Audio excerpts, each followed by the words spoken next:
Boa noite. Hoje é quarta-feira, 7 de janeiro de 2026. E este é o programa No Fio da História.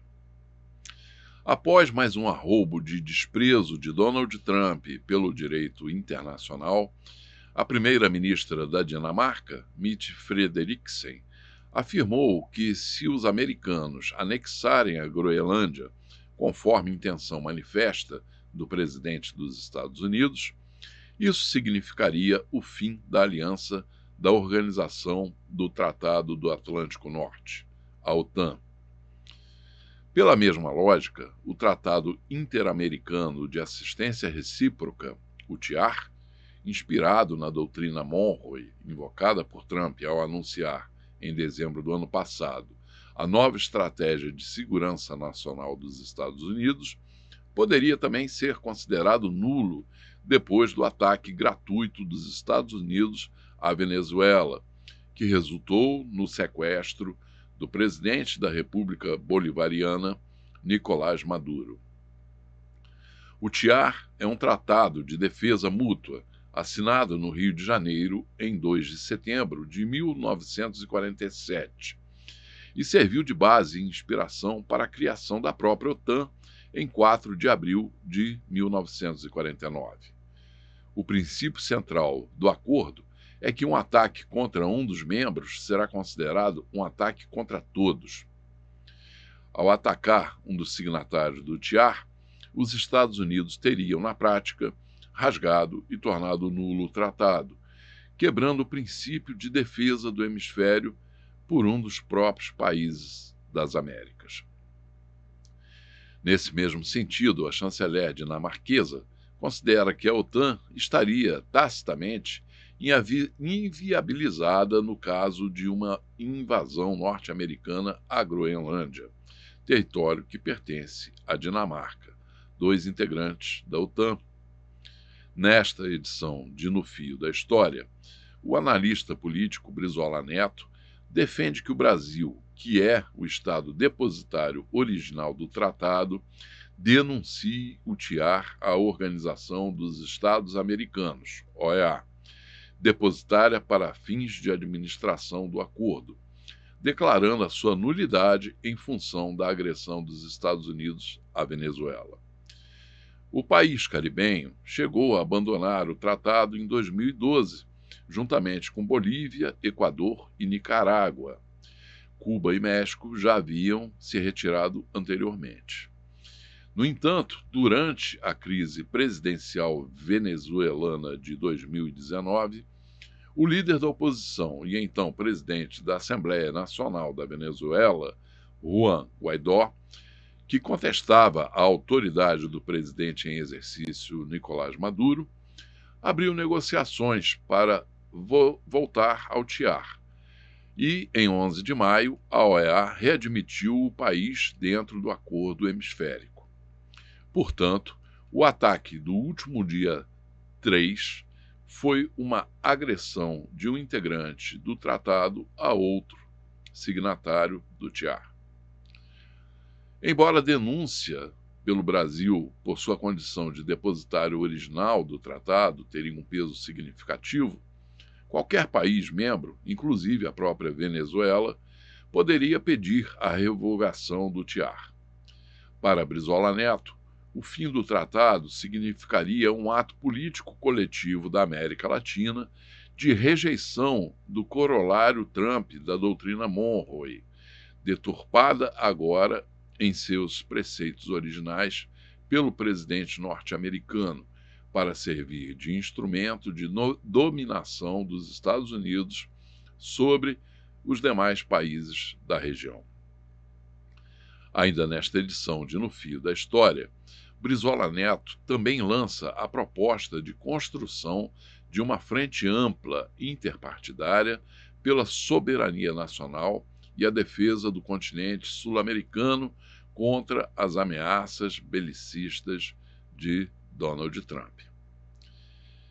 Nesta edição, deveríamos estar exibindo a segunda parte da retrospectiva de 2025, iniciada no final do ano passado. Dado, porém, o caráter de urgência e a relevância do noticiário sobre o ataque norte-americano contra a Venezuela, a segunda parte da retrospectiva será exibida na próxima semana.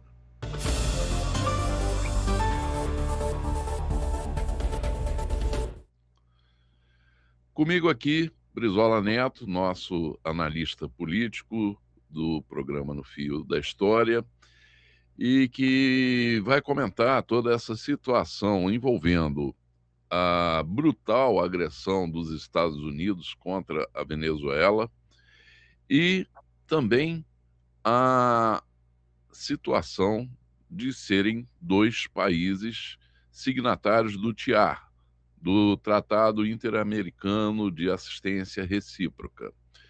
Então, um dos países, os Estados Unidos, atacou o outro país que deveria ser protegido por todo o continente. Brizola Neto, como fica então essa situação em função da questão do TIAR? Olha, tá, eu acho que primeiro, né, a gente ter clareza do que está acontecendo, né?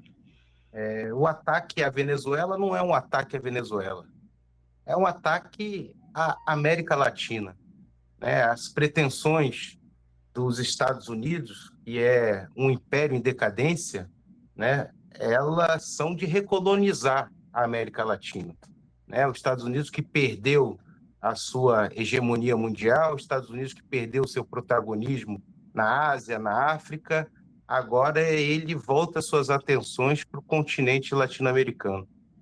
Então, o restabelecimento da velha doutrina Monroe, né, que dizia que a América para os americanos. Só que tem um detalhe, nessa América para os americanos são os americanos do norte, né? E isso é uma violação, na verdade, é praticamente você rasgar, né, o Tratado do Rio de Janeiro, né, o tratado que consolidava uma estratégia de defesa para o continente americano e que tinha como princípio justamente isso, né, que o ataque a um dos membros signatários do Tratado do Rio era um ataque a todos os países que assinaram esse tratado. E nós estamos nessa situação, né, de um dos membros, de um dos países que assinaram, mais do que assinaram, país que propôs nessa estratégia de defesa para o continente americano, é o país que violou, atacando um membro que é signatário. A Venezuela foi signatária, ela assinou o acordo, se retirou do acordo, e até por uma ação lá da direita venezuelana, quando a Assembleia Nacional era presidida pelo Guaidó, ela voltou ao Tratado do Rio de Janeiro, né? Então, o TIAR ele foi rasgado pela iniciativa dos Estados Unidos. E tem um detalhe nisso tudo, né? O tratado não se chama Tratado do Rio à toa. Ele foi assinado no Rio de Janeiro. E o Brasil é o depositário do tratado que consolida essa estratégia de defesa do continente americano. Então, eu acho que, diante dessa agressão, né, diante a gente está vendo ser escancarada a estratégia americana de recolonizar a América Latina, eu acho que o Brasil, né, o governo brasileiro, como depositário desse tratado, ele deve propor aí uma saída coletiva de todos os países, né, que participaram desse tratado, muito por imposição americana, né, naquele momento, lá na década de 40 ainda, né, e que foi perdurando,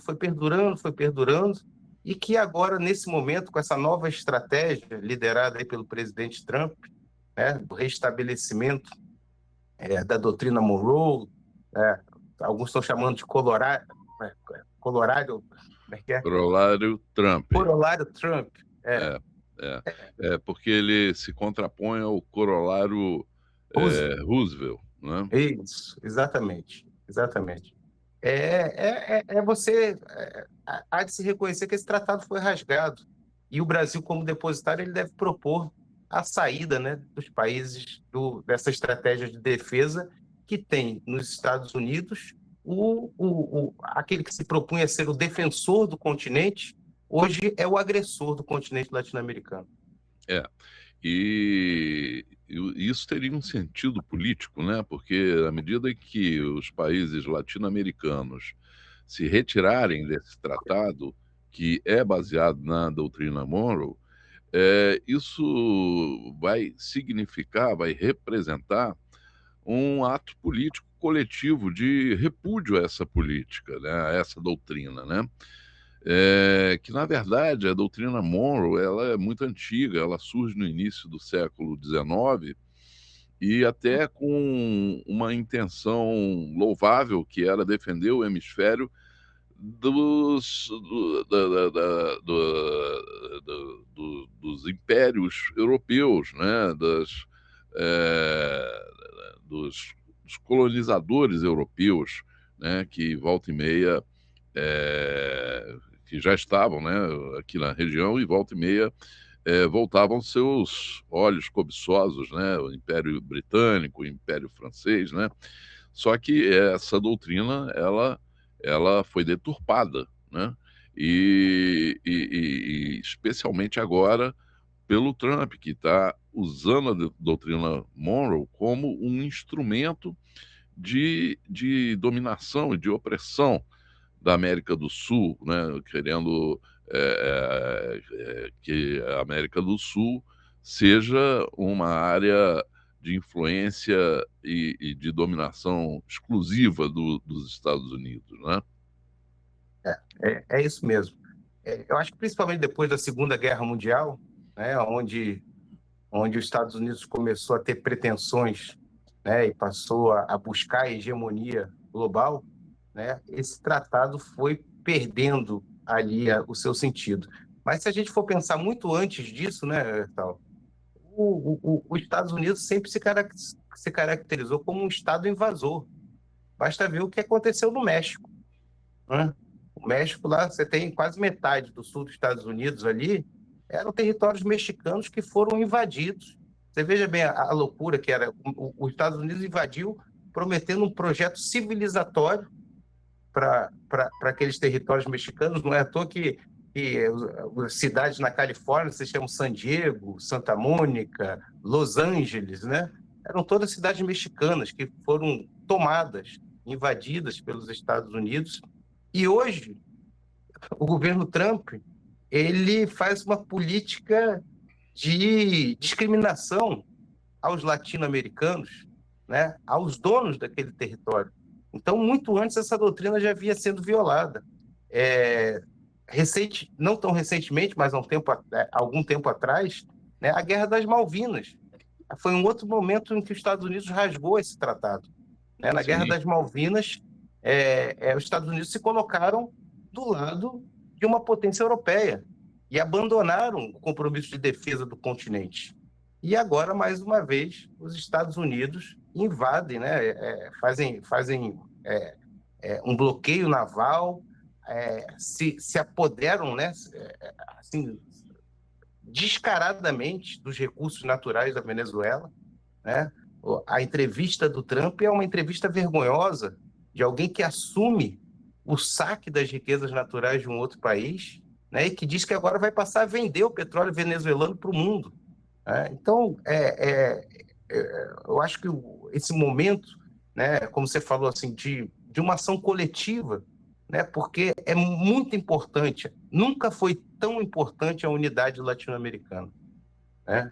México, Colômbia, Venezuela, Bolívia, Brasil, e até hoje os estados, né, nacionais que são governados pela direita, a Argentina, o Chile, eles devem botar as barbas de molho, porque o que aconteceu na Venezuela está prestes a acontecer nos outros países. Aqueles que não se dobrarem aos interesses americanos, aqueles que não se dobrarem à dominação econômica do império, aqueles que não se ajoelharem diante dessa lógica, né, de você trocar matérias-primas por produtos industrializados, a gente aceitar ser uma espécie de quintal dos Estados Unidos, né? Aqueles que não quiserem esse destino precisam se unir, né, para defender a sua soberania, defender o seu povo e os seus recursos naturais. É muito grave o que está acontecendo. É muito importante as pessoas se situarem, porque se fala, a invasão da Venezuela, a deposição do governo Maduro. Não, esse é um ataque a todos os países latino-americanos, né, que precisam realinhar sua estratégia de defesa. Porque o agressor hoje não vem de fora, o agressor está dentro do continente americano, né, é um império agonizante que volta às suas garras para aquilo que eles consideram o seu quintal. E não é nem o quintal da frente, porque o jardim da frente eles consideram a Europa. Nós somos aquele quintal dos fundos, sabe?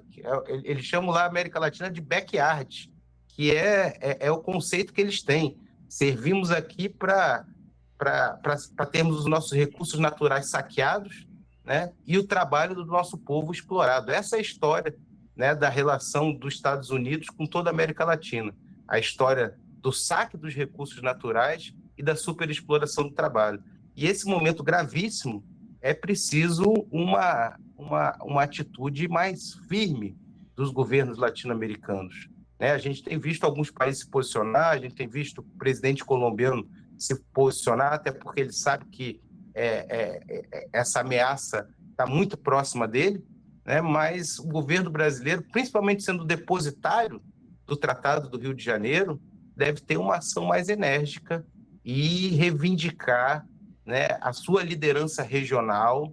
O Brasil é o maior país do continente latino-americano, é a maior economia do continente latino-americano e a sua voz ela tem que ser ouvida.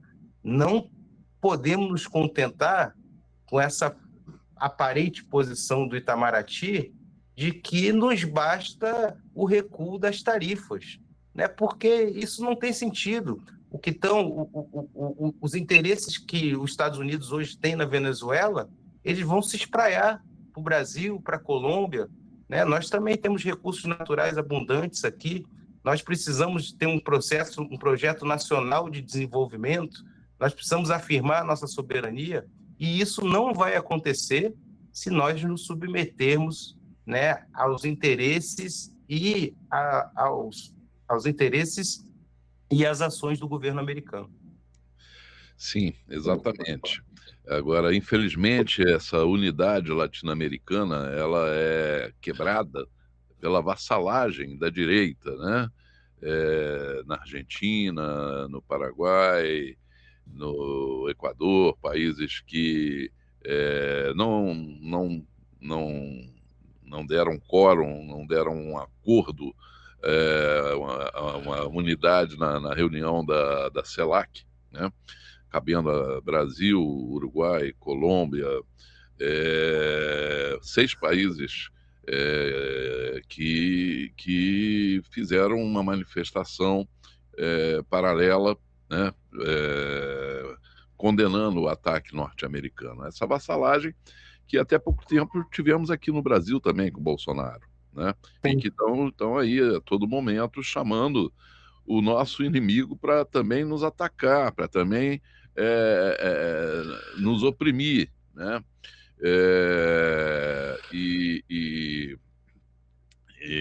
Mas, de qualquer forma, uma denúncia do tratado do TIAR, seja pelo Brasil, ou seja por outro país membro, né? Pode ser até pela própria Venezuela, né? A denúncia do TIAR vai representar realmente a ruptura desse tratado, né? E uma atitude política de rejeição da doutrina Monroe, como ela é colocada hoje como um instrumento de dominação do Império Norte-Americano, né? Curioso, Brizola, que o TIAR ele é assinado aqui no Rio de Janeiro em 1947, né? E ele serve de base e de inspiração para a OTAN, que é criada em 1949.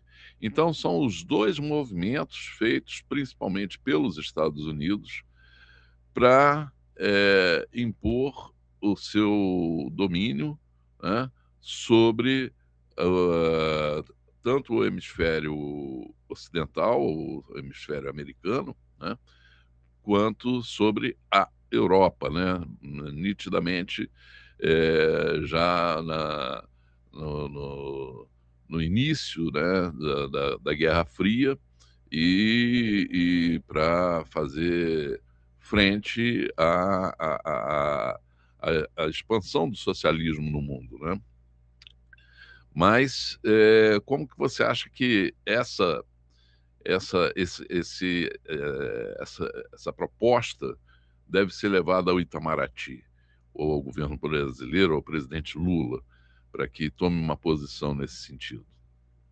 A verdade, tal, é que setores, né, do governo, dentro do próprio Itamaraty, também tem essa postura de vassalos dos interesses do Império. Isso tem que ser visto, né?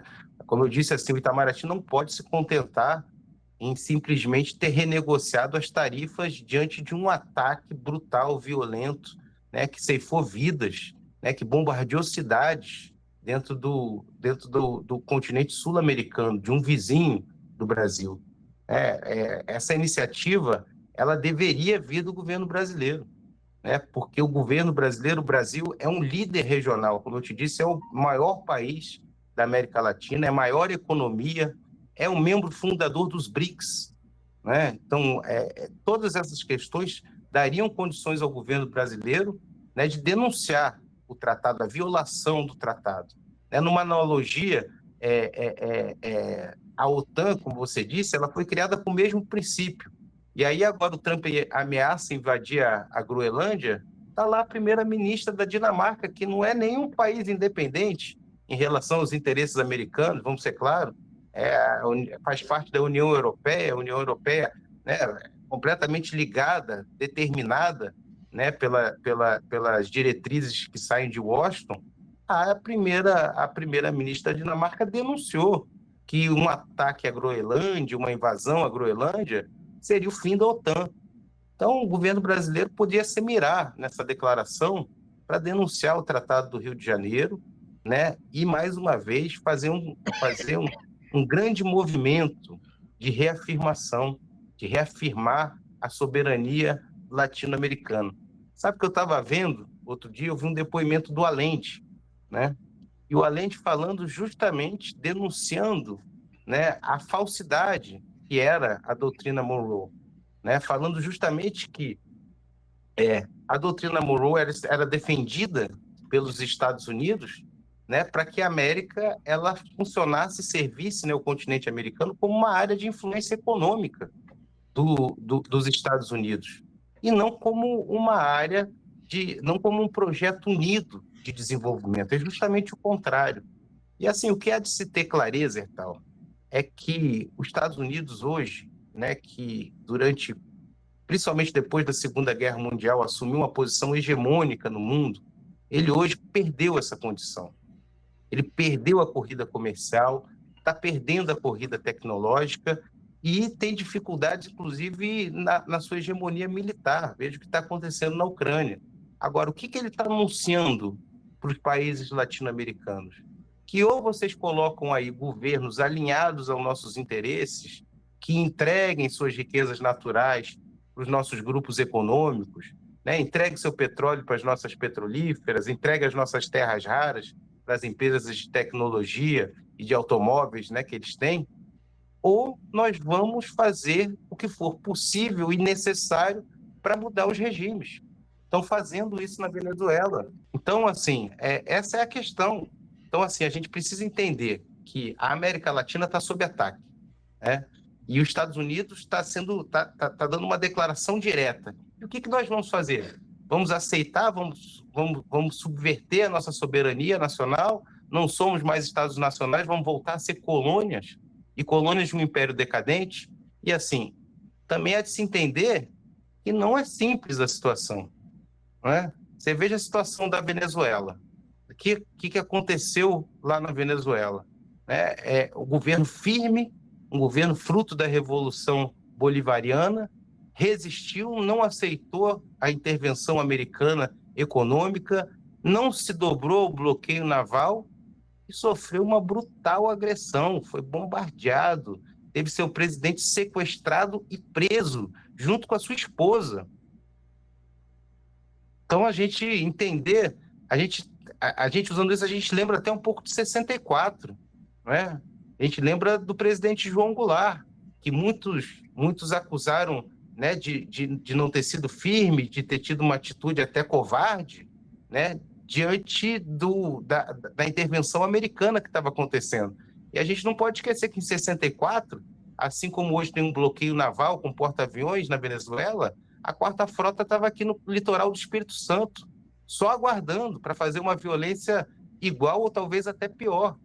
Então, é entender como é difícil a situação do continente latino-americano e que, se não houver essa unidade, nós vamos voltar, né, à pior situação colonial, né, que já existiu em toda a nossa história. Nós vamos servir para ser força de trabalho explorada e reserva natural dos Estados Unidos. Pois é. São lições que nós devemos tirar dessa situação vergonhosa que está acontecendo, né, na Venezuela, com essa agressão norte-americana, né? E uma das lições que eu acho que ficam muito claras aí é a importância de defendermos o nosso patrimônio, né? Você vê o seguinte, a Venezuela, né, tá muito claro, isso foi confessado publicamente pelo Trump, o que ele quer é o petróleo. Ele está lá em busca do petróleo. Nós já vimos falando isso aqui no programa, edições anteriores, e você comentando sobre isso, que o verdadeiro objetivo do Trump não era nada de combater tráfico de drogas, não, era tomar o petróleo da Venezuela, que originalmente, inicialmente, na sua exploração, começou a ser explorado justamente pelos americanos, que fizeram lá o que queriam fazer aqui no Brasil e que só não fizeram por causa da determinação do presidente Getúlio Vargas na criação da Petrobras e no estabelecimento do monopólio estatal do petróleo brasileiro.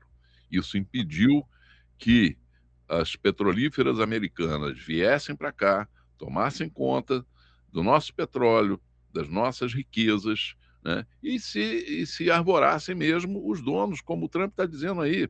Ele disse que está lá, tá lá para buscar o que é deles. Ora, como que aquilo é deles? Aquilo é uma riqueza do povo venezuelano, pertence à Venezuela, né? Então, você veja aí como que nós, de certa forma, fomos preservados até dessa sanha aí, pela criação da Petrobras, pela determinação do presidente Getúlio Vargas, coisa que levou o presidente Vargas ao desespero e ao suicídio, né? Porque foi tudo em função, principalmente disso, né? Da determinação do presidente Vargas na defesa do nosso patrimônio, do nosso petróleo, né? Então, eu acho que essa é uma lição muito clara. O que foi feito aqui com a Petrobras nos últimos anos é uma questão que tem que ser revista, não acha? Não, exatamente. Ah, sim. Principalmente o que transformaram a Petrobras hoje, né? Porque, na verdade, hoje, se a gente for analisar friamente, a Petrobras já está praticamente servindo a esses interesses. Porque a Petrobras, desde o que da mudança da política, né, que veio depois da Lava Jato, veio com o governo Temer, que retirou a Petrobras como operadora única do pré-sal e que criou essa política de paridade de preço de importação, né? A Petrobras ela abandonou o seu plano de investimento, abandonou o desenvolvimento de uma cadeia produtiva do petróleo, de refino, né, de produção de petroquímica, de fertilizantes para a agricultura, e se concentrou a ser uma exploradora de petróleo, né, e que tem como objetivo remunerar seus acionistas. Um dos maiores acionistas da Petrobras hoje é o fundo BlackRock, que são dos grandes magnatas americanos. Então, hoje, a Petrobras ela precisa reverter a sua situação e voltar a ser uma empresa voltada para o desenvolvimento nacional. Ela é a maior empresa brasileira. Você falava aí do legado de Vargas, né? E de como isso causou o seu suicídio, foi a principal causa do seu suicídio. Está lá no documento histórico mais importante que a história brasileira tem, que é a Carta Testamento.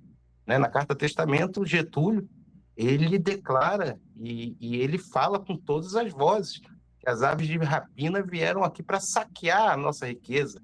Ele queria fazer um país independente, mas não permitem que o Brasil seja independente. Né? Então, essa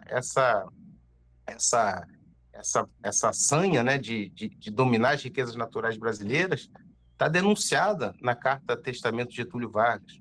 O livro do Zé Augusto Ribeiro, né, ele fala que na semana da criação da Petrobras, para a gente entender como é que age de diversas formas o imperialismo americano, A Era Vargas, né? A Era Vargas, o livro do Zé Augusto Ribeiro, que é disparada a verdadeira biografia de Vargas, né?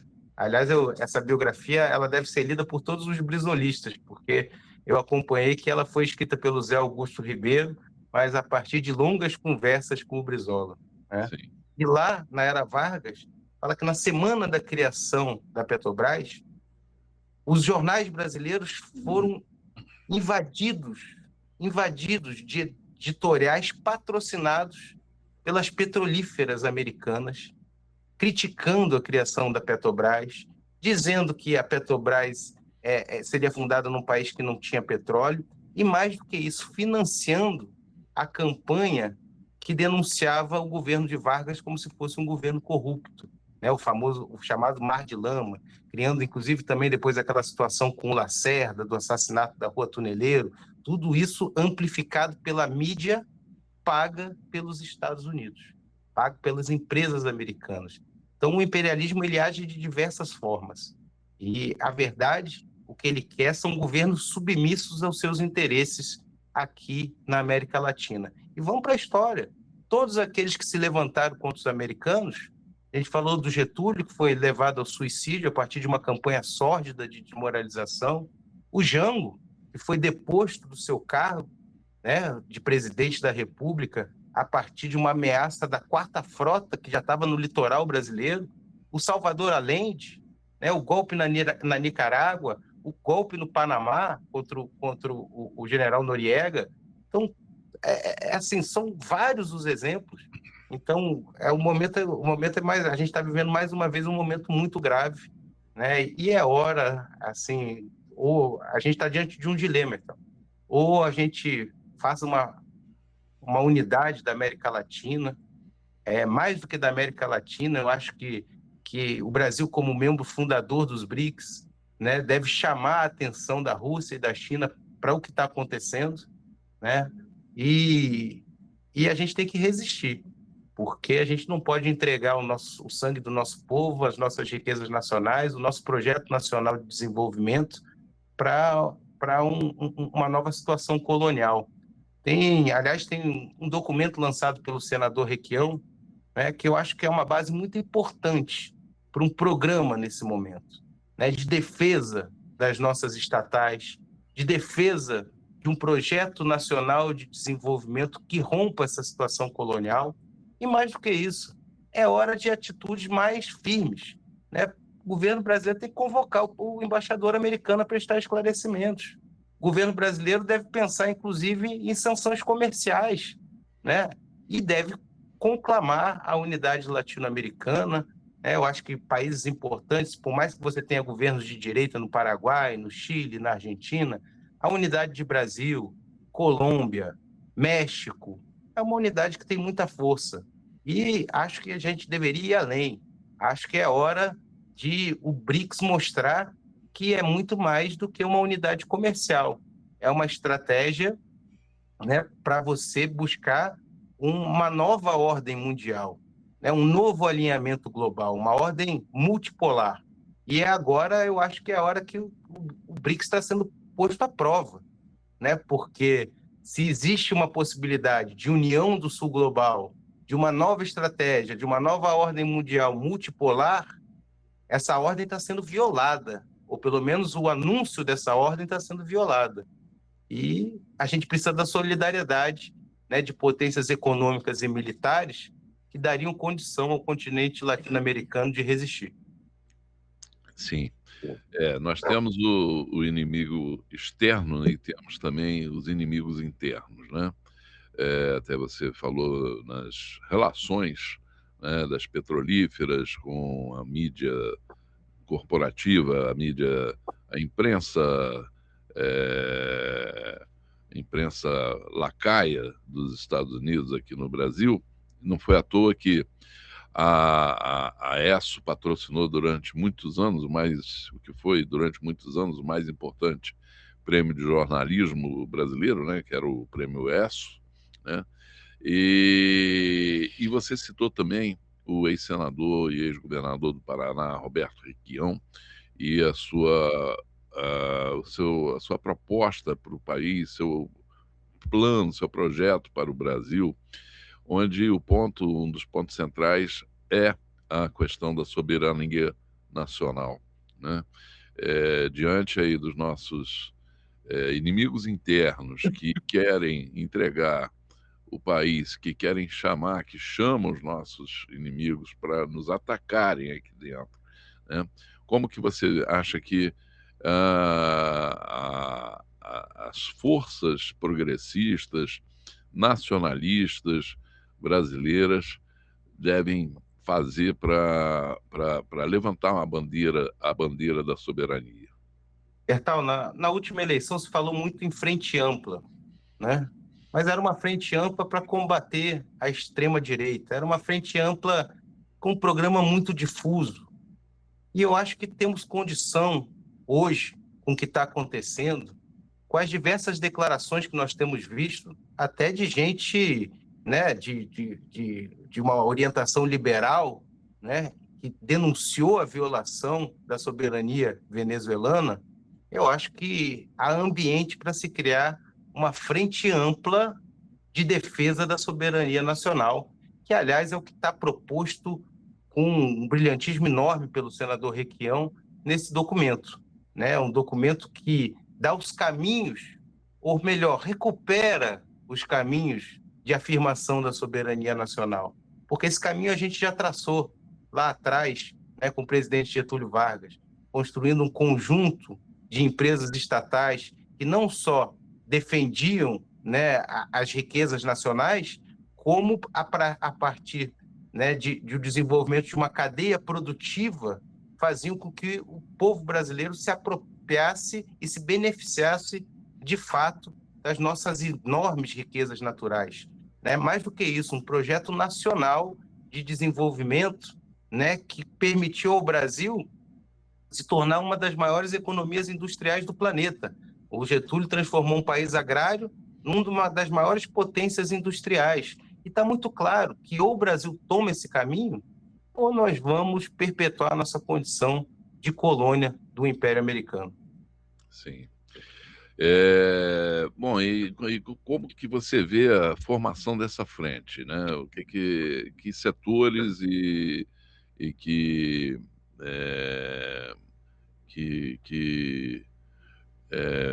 partidos, enfim, né? Quais seriam os principais atores dessa frente pela soberania nacional?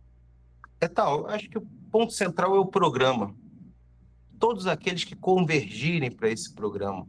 Eu diria que hoje esse espectro dessa aliança em torno desse programa, ele pode ser bem amplo, né? Ele pode ir muito além da esquerda.